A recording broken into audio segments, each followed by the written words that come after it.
Hello, everybody.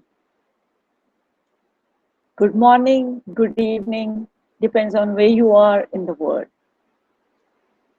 This is Swati, live from New Delhi, offering you the 6-week mindfulness camp. At the end of the 6 weeks, I promise all of you are going to get something from this camp. Just stick around and let's do this. First, some logistics. I did receive a couple of questions after we were done, and I'm going to answer those a little bit later. If you have any questions or any comments, they're always welcome.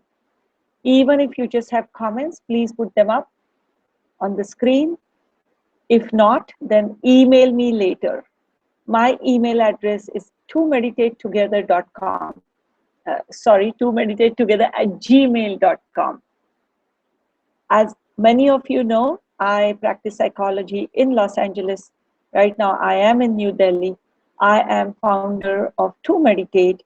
I've developed an app called To Meditate, as you can see on the screen, the name To Meditate, which I very recently I have offered it in the app stores. I hope you all download it from the app store. It's a free app. And the email address is tomeditatetogether@gmail.com. So I would love to get your questions. And now, if you are somewhere where you are in the morning time zone, you're getting ready for your mindful tea. If you are in the evening time zone, then you may be like me. I have my drink with me.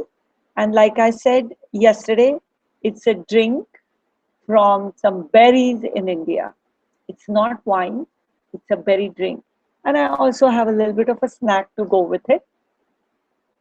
You can do the same. You can get a drink, some snack, or if you're having dinner, you can do some eating with me mindfully. So this is what, in general, our plan is going to be today and for next session. In the beginning, I'm going to address some questions that people email me or I could not answer last time. So we'll answer those questions, and then typically we'll do an activity or a meditation together. Once we are done with it, then I would like to tell you what you did and what you could get out of it. I may tell you a little bit before, but mostly afterwards. And then I will answer questions and attend to the comments that people post. So that's what it's going to be. If you are just joining in today for the first time, I urge you to look at the recordings from either day 1 or day 2. Today is day 3. And let's go and do the question and answer. So last time I got a question and I didn't get a chance to attend to it.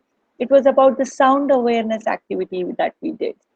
The question was that I had asked you to pay attention to the sound, one sound at a time, carefully paying attention to all minute details. Now the question was, is that something that we have to do? Because for some people, what may have happened was, for some people, I'm going to get rid of this sign so it's clear for you guys. For some people, what's going to happen is the sounds may be mixed.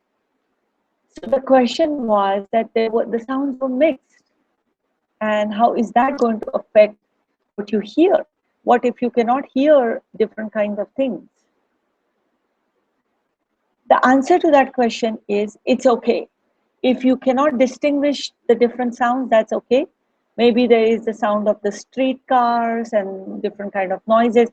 Just listen to those things together. As you do sound awareness activity more and more, in fact, you may be able to listen to one sound that grabs your attention, and you can probably pay attention to only that one sound. It may happen, but otherwise pay attention to the whole sound all at once. The other thing was some activities. Do we have to pay attention to all 6 senses no matter what we are doing? Overall, yes, but it really depends on the activity. Most activities that can actually use all your faculties, yes, you are going to pay attention to all your 5 senses, whichever one you notice first, you'll pay attention to that for some time. And your feelings and thoughts, which is the 6th sense. But If some activity like sound awareness, you're specifically paying attention to the sounds. In that case, you don't have to actually pay attention to the taste and the eyesight and the heat and the other parts. Just hearing, that's the most important thing. So that's what it is. Pay attention to the faculty that you can use for that specific activity. And I hope that explains a lot of things to people. Now let's move on and do our meditation, which is really the activity which I am looking forward to. Let's enrich our life by paying attention to all the details of this activity. So we notice things that we otherwise won't notice. And let's become aware. Let's become aware of all our body sensations. So, enriching and awareness. These are the two things we are practicing by doing mindfulness activities.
I'm going to urge you all, when you start your day, to spend at least 2 minutes. When you drink a cup of tea, coffee, whatever it is, spend only 2 minutes, no matter how stressed out you are, no matter how rushed you are. you can definitely pay 2 minutes slowly and surely drinking mindfully.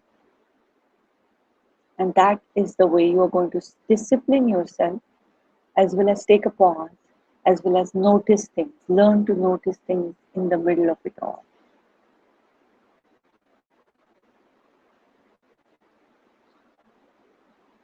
As you keep drinking or eating, I'm going to try to look at some of the comments.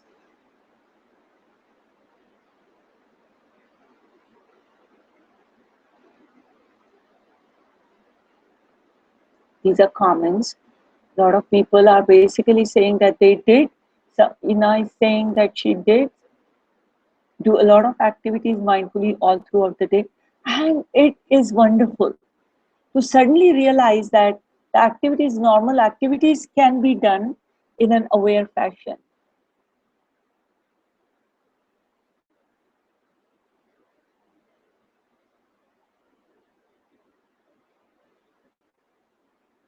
Okay, now this is a question that I would like to answer. It says that they did feel good about doing the mindfulness activity, but what's the suggestion to maintain this throughout the day? When you think about the word mindful, pay attention to your breathing. How does the breath feel like? So choose something like that. I suggest when you think about the word mindful, pay attention to your breathing just 2 times. If not, then some people do this when the phone rings, or when, let's say, on WhatsApp or whatever app you're using, there is a ping from your phone. When you hear the ping, instead of just jumping towards the phone, you just slow down and pay attention to 2 breaths first before going there. And that's the way you can keep your mindfulness all throughout. Or you can choose certain activities. Just do 2 minutes of that activity mindfully. Could be walking, it could be when you're writing, whatever 2 words of writing.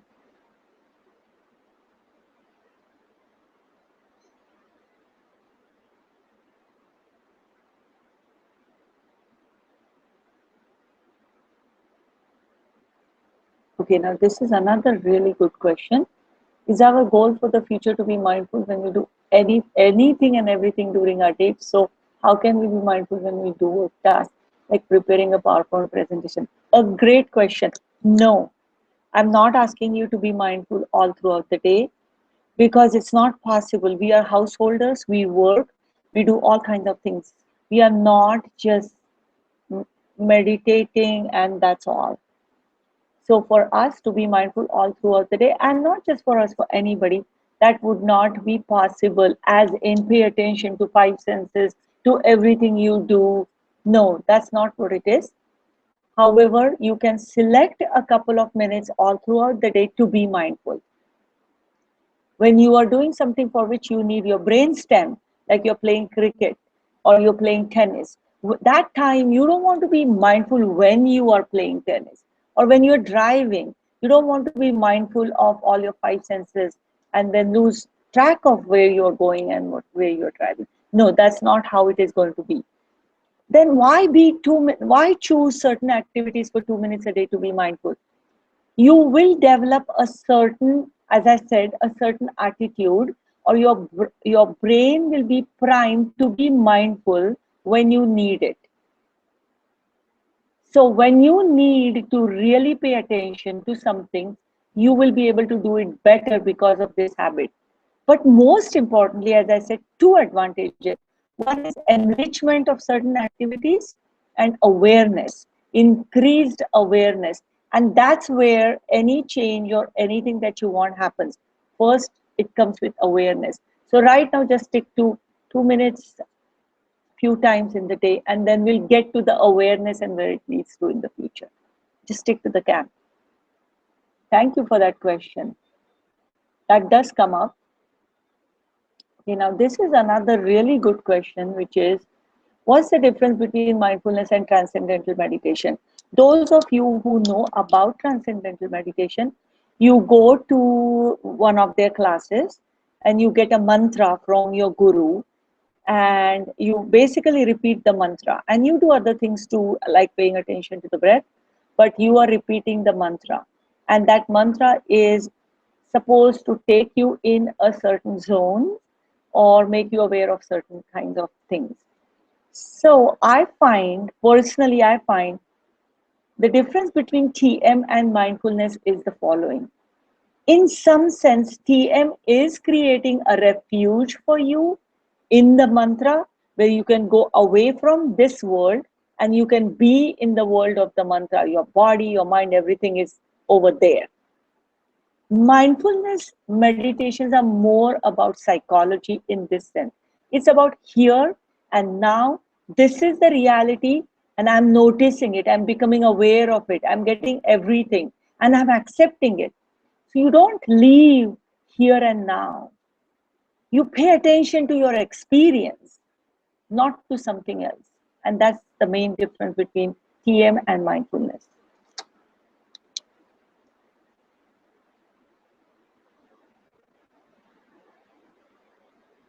Okay, so now before I go to the next set of questions, I would like to do another mindful activity with you just for a few minutes. Listening to music. Now, I know that we all listen to music at some point or the other. Choose a piece of music you want to listen to. You are on Google, meaning you are really on the computer, on some device, so you have access to Google. Get a piece of music, start a piece of music, and listen to it in the way I'm going to tell you. I want you to listen to it mindfully in the sense that pay attention to the feelings that come to you. Notice the feelings, that's all you're doing. You're becoming aware of the feelings and associations and the thoughts. You're noticing them and you're observing them. That's an important thing. You're learning to observe. So, this is what you're going to do. Sometimes it may be amazing to listen to the music, sometimes it may be boring, but no matter whether it is pleasant or unpleasant, amazing or mundane, because we have decided that we are going to listen to it for 2 minutes or 5 minutes or whatever you decide, that's what you're going to do. You're not going to stop. You're going to listen to the music. Now, sometimes people ask me what type of music. It doesn't matter. Different types of musics will bring different kinds of feelings to you, and you're going to learn to sit there with those feelings, observe them. Could be rock, it could be rap, whatever you want. For example, I am going to listen to Hotel California, which is the old Eagle song, which I really love. So I'm going to start that and listen to it myself. You won't be able to hear my music, but I would urge you to start your music and listen to it, okay?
Okay,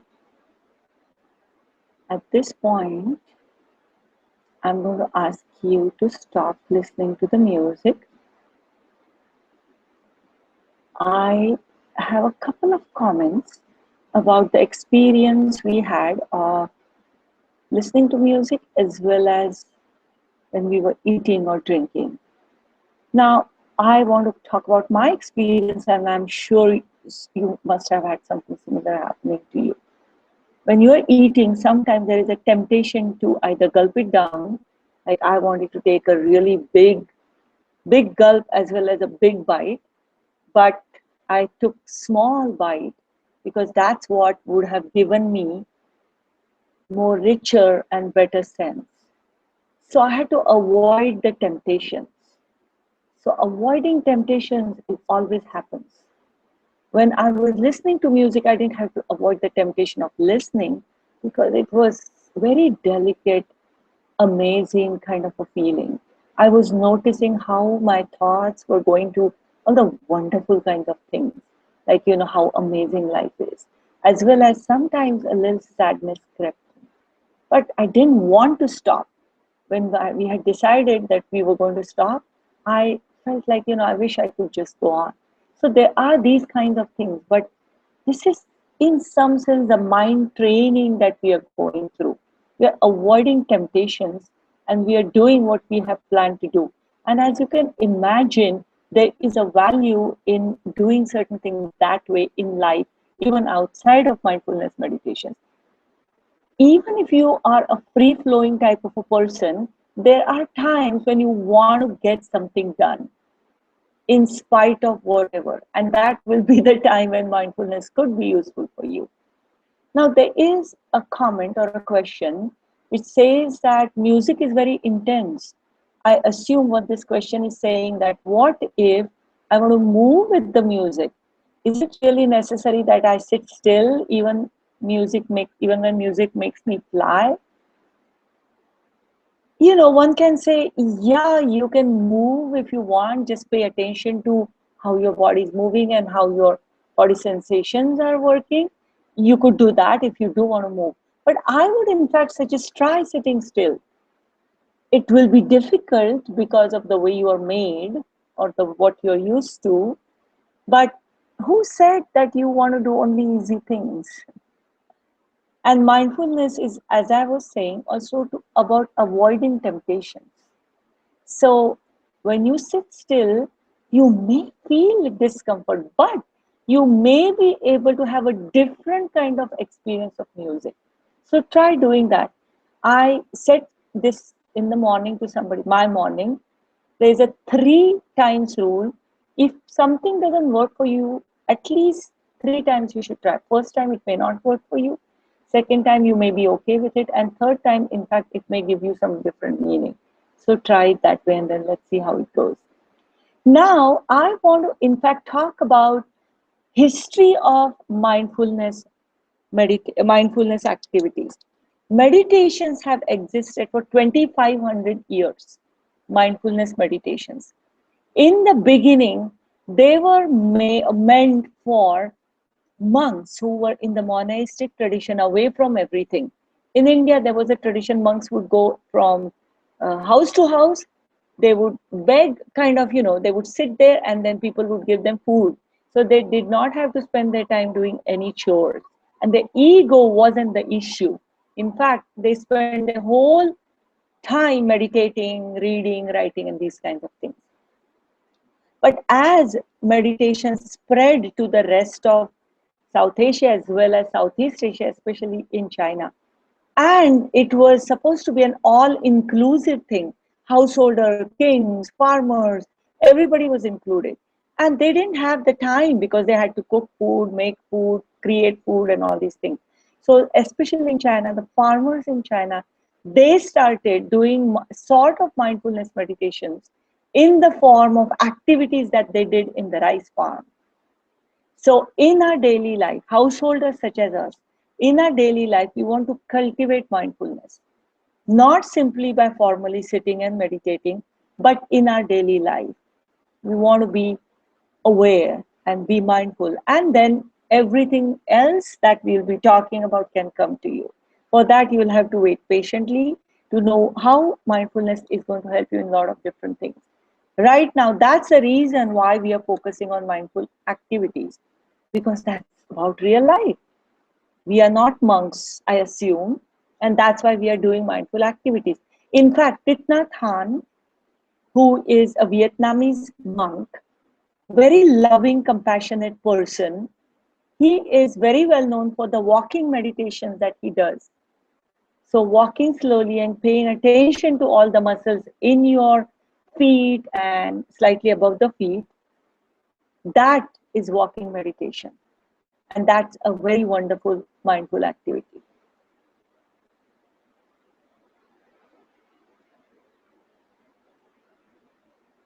Okay, now someone is asking, and this is the last question I'll attend right now. If there's any other question, I will attend to it next time. What impact does meditation have on the brain? Neurology. Now, that is a very, very important question. I am personally extremely interested in neurology of meditation. However, for that, Rohit, I think that's the person who's asking this question, you will have to wait. We have 6 weeks, almost 6 weeks ahead of us. You will learn about the neurology of meditation. That's an important area where lots of research is going on, because neurological devices have become available. There has been explosion of neurological studies in last 10 years because of availability, and those things are not as expensive as they used to be. So studying the brains of the monks as well as studying brains of normal people who get just few weeks of training to find out how much you need and what benefits you get and how your brain changes, that has become a very important area. All I can say at this point is your brain changes. Your brain changes. And Sarah Lazar, who is a neuroscientist from Harvard, she did this famous study and in which she established that the brain changes. How and what, that I will talk about as we go on. At this point, guys, I have to say bye to you because we are running out of time, but I hope to see you all tomorrow. And I'm so excited. This is almost like being in a group, doing group meditations and answering questions and listening to the comments. This is wonderful. And I'll see you tomorrow. Bye.